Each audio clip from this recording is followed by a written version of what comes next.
Election ಸಲುವಾಗಿ guarantee ದಿವಾಳಿ ಆಗಿಬಿಟ್ಟಿದೆ ಈ ಸರ್ಕಾರ. ದಿವಾಳಿ ಆಗಿದ್ದಂತರೂ ಗ್ಯಾರಂಟಿ ಇದು ಸರ್ಕಾರ. ಹೀಗಾಗಿ ಇವತ್ತು ಕರ್ನಾಟಕದಲ್ಲಿ ಕಲೆಕ್ಷನು ಒಂದು ಕಡೆ ನೋಡ್ರಿ, ಬಡವ್ರ ಮೇಲೆ GST ಹಾಕ್ತಾರೆ, ಕೇಂದ್ರ ಸರ್ಕಾರ ಅಂತ ಹೇಳ್ತಾರೆ. ಕೇಂದ್ರ ಸರ್ಕಾರ GST ಹಾಕಿದ್ರೆ ಇಡೀ ಭಾರತ ತುಂಬ ಹಾಕಬೇಕಾಗಿತ್ತಲ್ಲ, ಕರ್ನಾಟಕದಲ್ಲಿ ಅಷ್ಟೇ ಹಂಗೆ ಅಂದರೆ ಜನರ ಹಾದಿ ತಪ್ಪಿಸೋದ್ರ ಜೊತೆಗೆ ಕೇವಲ ಅವರಿಗೆ ಹಣ ಬೇಕಾಗಿದೆ. ಇನ್ನು ಮುಂದಿನ ಚುನಾವಣೆ ಬರ್ತಾ ಇದ್ದಾವೆ, ಕರ್ನಾಟಕ ಬಿಟ್ಟರೆ ರಿಸೋರ್ಸಸ್ ಯಾವುದೂ ಇಲ್ಲ. ಅದಕ್ಕೆ ದುರ್ದೈವದಿಂದ ಕರ್ನಾಟಕದಲ್ಲಿ ಇಂಥ ಒಂದು ಆಡಳಿತ ನೋಡಿದ್ರೆ ಇದು ರಾಜ್ಯಪಾಲ ಆಡಳಿತ ತೋರಿಸು ಒಳ್ಳೆಯದು.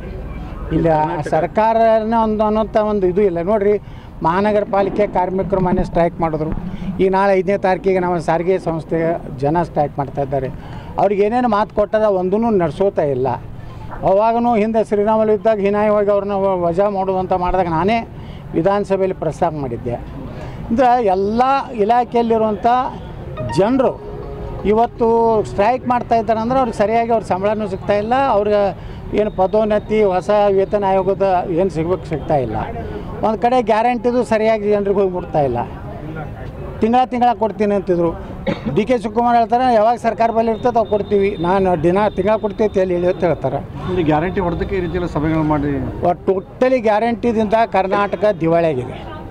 ಎಲ್ಲ ಮಂತ್ರಿಗಳು ಭ್ರಷ್ಟಾಚಾರ ತೊಳ್ಬಿಟ್ಟಾರೆ. ಯಾಕಂದ್ರೆ ಅವರಿಗೆ ರಿಸೋರ್ಸಸ್ ಇಲ್ಲ, ಯಾವಾಗ ಹೋಗ್ತದೋ ಗೊತ್ತಿಲ್ಲ, ಯಾವಾಗ ನಮ್ಮ ಮಂತ್ರಿ ತೆಗಿತಾರಿಲ್ಲ ಅಂತ ಅವ್ರಿಗೆ ಭಯ. ಹೀಗಾಗಿ ಎಲ್ಲ ಕಾಂಗ್ರೆಸ್ನ ಶಾಸಕರು ಎಲ್ಲ ಅಸಮಾಧಾನದಾರ, ಯಾರೂ ಸಮಾಧಾನದಲ್ಲಿಲ್ಲ. ಅವರೇನು ಸಿದ್ದರಾಮಯ್ಯ ಕಡೆನೂ ಇಲ್ಲ, DK ಶಿವಕುಮಾರ್ ಕಡೆನೂ ಇಲ್ಲ. ಈ ಇಬ್ಬರ ಬಗ್ಗೆ ವಿಶ್ವಾಸ ಇದೆ. ಅನಿವಾರ್ಯವಾಗಿ